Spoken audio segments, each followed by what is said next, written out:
Welcome to Pratap classes. दोस्तों, Pratap classes के YouTube channel पर आपका स्वागत है। तो आज है 25 अप्रैल 2023 और 25 अप्रैल 2023 के जितने भी इंडिया और वर्ल्ड के जो करंट अफेयर्स के क्वेश्चन बनते हैं, आज उनका हम डिस्कशन करेंगे।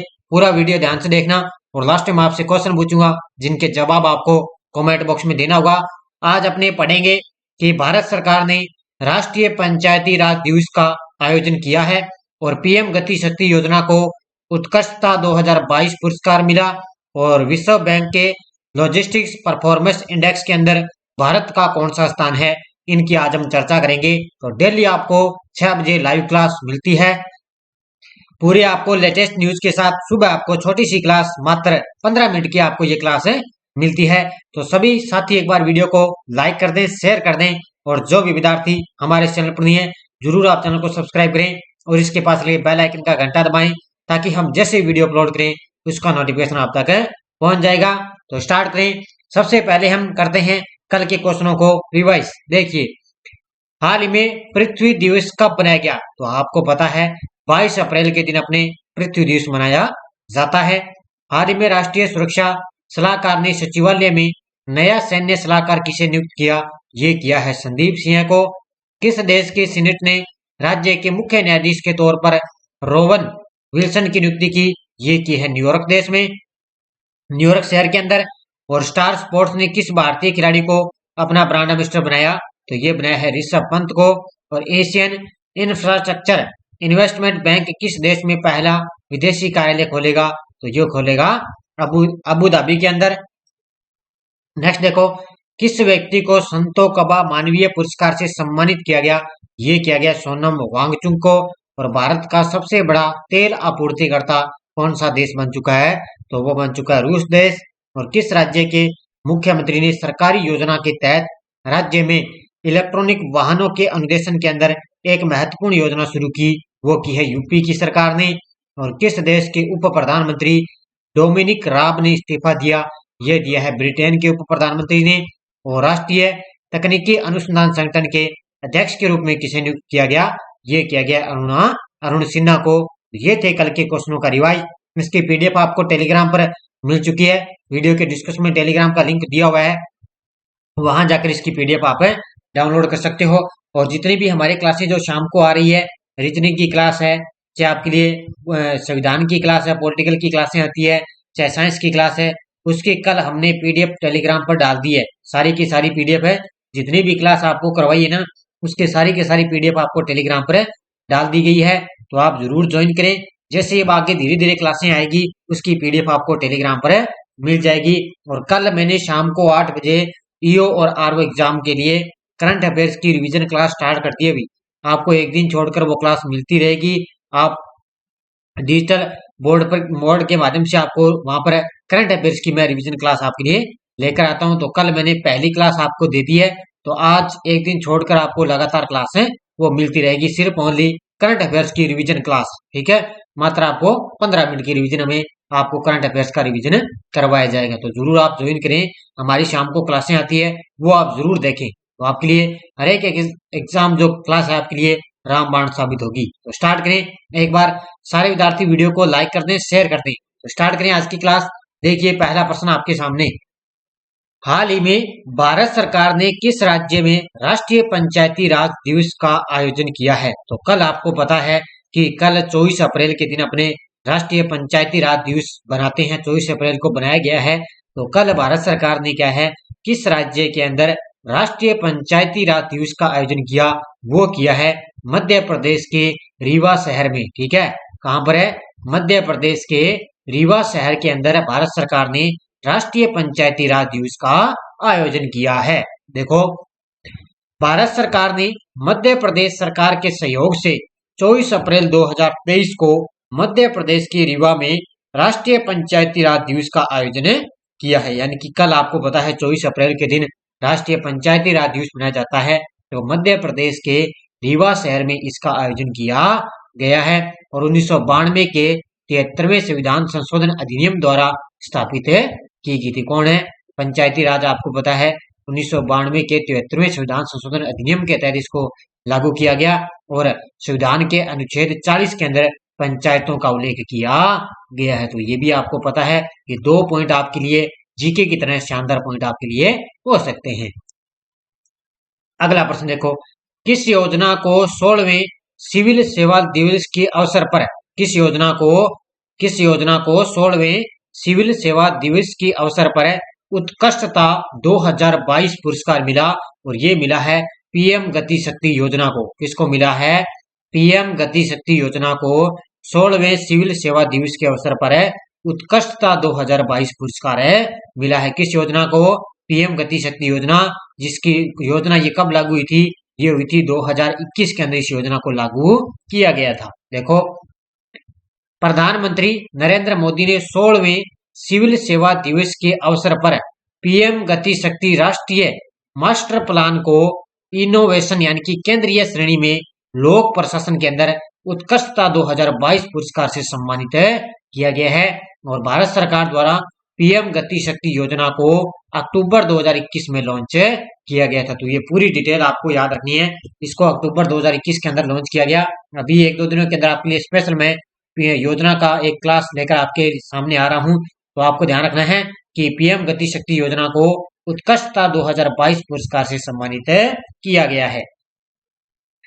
अगला प्रश्न, किस राज्य ने खेल संस्कृति को पुनर्जीवित करने हेतु एक पंचायत एक खेल मैदान शुरू किया है?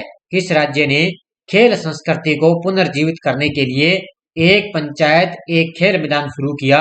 ये किया है केरल की राज्य सरकार ने। किसने किया है? केरल की राज्य सरकार ने। देखो, 19 अप्रैल 2023 को केरल सरकार ने दक्षिणी राज्य की हर पंचायत में गुणवत्ता वाले खेल के मैदान को खोलकर राज्य के अंदर खेल संस्कृति को पुनर्जीवित करने के लिए एक पंचायत एक खेल का मैदान परियोजना शुरू की है। तो यहाँ पर क्या है? केरल की राज्य सरकार ने क्या है? खेल संस्कृति को बढ़ावा देने के लिए या खेल संस्कृति को पुनर्जागृत करने के लिए एक पंचायत एक खेल का मैदान परियोजना शुरू की है।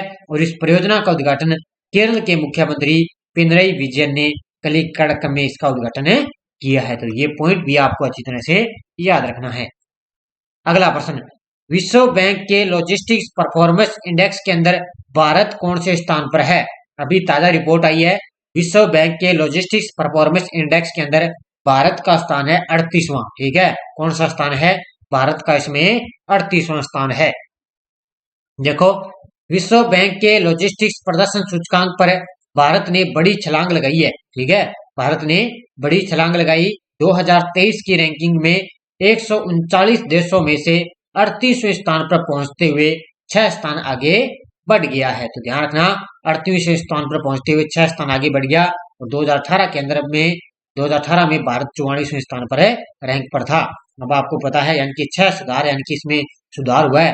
पहले आपको पता है 44वें स्थान पर था, अब 2023 के अंदर ये 38वें स्थान पर आ चुका है, यानी कि 6 स्थानों में इसने बड़ी छलांग लगाई है। तो ये भी आपका स्थान आपको याद रखना है इसमें अच्छी तरह से। अगला प्रश्न, जल संरचनाओं की जनगणना में भारत में किस राज्य में सबसे ज्यादा जल संरचनाएं हैं?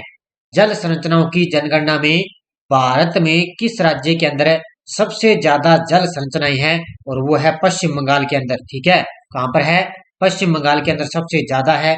अभी जल मंत्रालय द्वारा जल संरचनाओं की जनगणना में रिपोर्ट आई है, उसके मुताबिक पश्चिम बंगाल के अंदर सबसे ज्यादा जल संरचनाएं हैं। और सबसे कम पूछे तो वो है सिक्किम के अंदर। ठीक है, कहां पर है? सबसे कम है सिक्किम के अंदर। देखो, जल शक्ति मंत्रालय ने पहली बार जल संरचनाओं की जनगणना में भारत में पश्चिम बंगाल में सबसे ज्यादा जल संरचनाएं हैं, जबकि सिक्किम में सबसे कम है। तो ये आंकड़ा भी आपको याद रखना है। और देश में कुल 24.24 लाख जल संरचना ये टोटल पूछा जा सकता है, जिसमें से पश्चिम बंगाल में कितना है? 7 पॉइंट कुछ लाख जल संरचना, यानी कि सबसे ज्यादा पश्चिम बंगाल के अंदर है।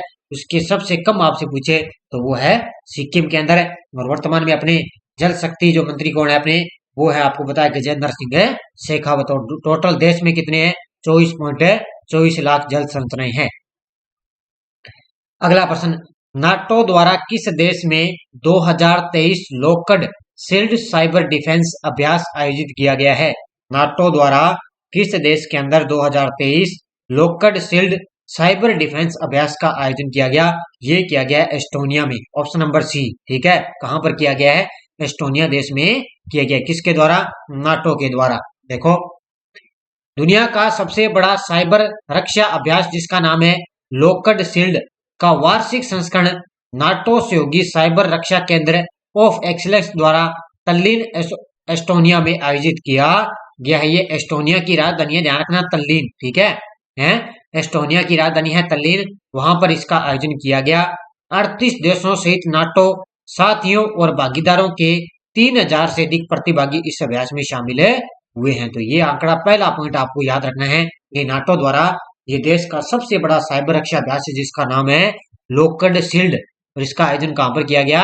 एस्टोनिया की राजधानी तल्लीन में इसका आयोजन किया गया है। और नाटो की स्थापना आपको याद रखनी है, 4 अप्रैल 1949 के दिन नाटो की स्थापना हुई।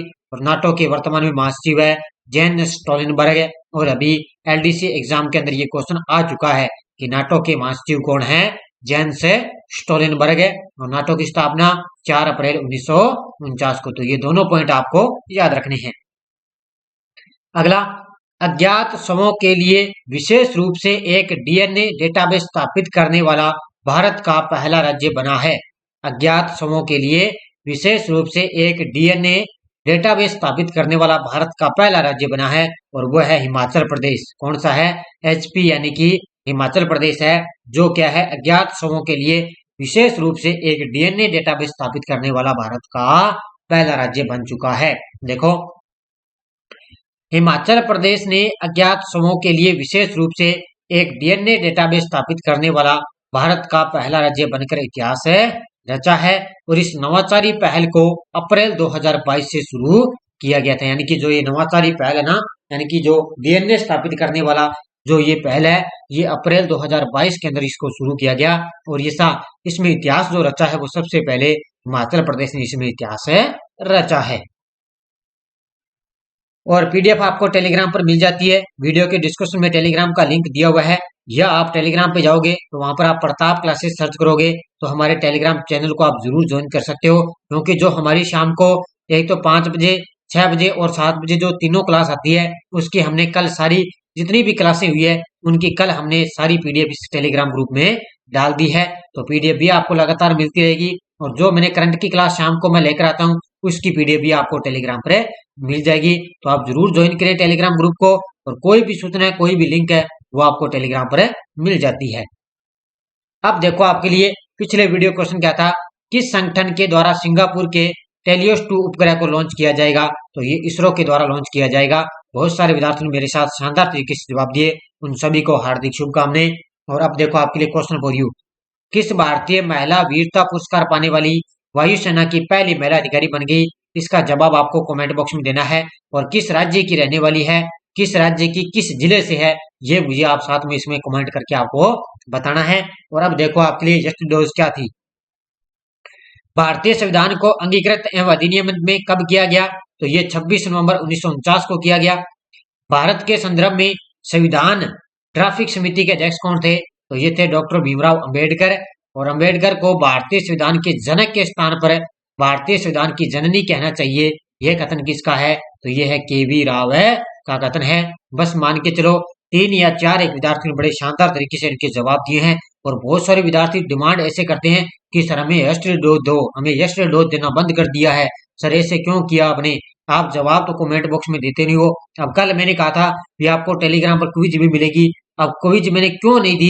क्योंकि इन क्वेश्चनों के आप जब तक सारे विद्यार्थी लगातार ये इसके जवाब नहीं दोगे, उस वजह से आपको टेलीग्राम पर क्विज भी नहीं मिलेगी। तो इन विद्यार्थी लगातार, क्योंकि इतनी मेहनत के साथ मैं ये क्वेश्चन आपके लिए फिर मैंने ये शेड्यूल दोबारा शुरू की है, आप क्वेश्चनों के जवाब देना आपका फर्ज बनता है। क्योंकि लगातार आप ये क्वेश्चनों के जवाब दोगे तो आपको लगातार ये सीरीज मिलती रहेगी। अब देखो, आपके लिए नेक्स्ट डोज, भारत के संविधान की कौन सी अनुसूची दल बदल विरोध विषय से संबंधित रखती है? किसने भारत की संविधान सभा को चलायमान राष्ट्र कहा है? और संविधान सभा के उपाध्यक्ष कौन थे? और भारतीय संविधान का निर्माण कितने समय में हुआ था? इन चारों क्वेश्चनों के जवाब आपको कमेंट बॉक्स में देना है। और हमारी प्रताप क्लासेज ऐप के अंदर आपको पता है ये ऑल एग्जाम के लिए टेस्ट सीरीज चल रही है। इसमें अब आपको धीरे धीरे पार्ट वाइज आपको टेस्ट सीरीज मिलती रहेगी। अब मैंने इसमें स्टार्ट कर दिया पार्ट वाइज एक आपको टेस्ट सीरीज मिल गई। इसके बाद में आज आपको इसमें पार्ट नंबर 2 भी टेस्ट सीरीज आपको मिलती रहेगी। उसके बाद में विश्व का भूगोल टेस्ट सीरीज चल रही है। इसमें आपको आज भारत की मिट्टियां और भारत के कृषि आपको इसमें टेस्ट सीरीज मिल जाएगी। ठीक है, भारत के भूगोल में इसमें भी चल रहा है और धीरे धीरे इसमें कंप्लीट होने के बाद में इसमें आपको भारत का संविधान है वो भी आपको इसमें स्टार्ट है कर दिया जाएगा। और ईओआरओ के लिए भी टेस्ट सीरीज चल रही है। कोई भी विद्यार्थी तैयारी कर रहा है तो इसमें राष्ट्रीय अंतर्राष्ट्रीय करंट अफेयर्स हमारी कोई भी टेस्ट सीरीज चल रही है ऐप के अंदर, उसकी 1 साल की वैलिडिटी है मात्र 50 रुपए के अंदर। और ये हेल्पलाइन नंबर दिए हुए हैं, इस पे आप कॉन्टैक्ट कर सकते हो, कॉल भी कर सकते हो 10 बजे से लेकर 5 बजे के बीच में। तो सारे विद्यार्थी जरूर ज्वाइन करें, आनंद उठाएं। और आप लगातार आपको करंट अफेयर्स की दोनों क्लासें मिल रही है। 9 क्लासेस पर राजस्थान करंट और यहाँ पर आपको इंडिया करंट आपको रूबरू करवाया जाता है। तो धन्यवाद सभी विद्यार्थियों को। जय हिंद, जय भारत।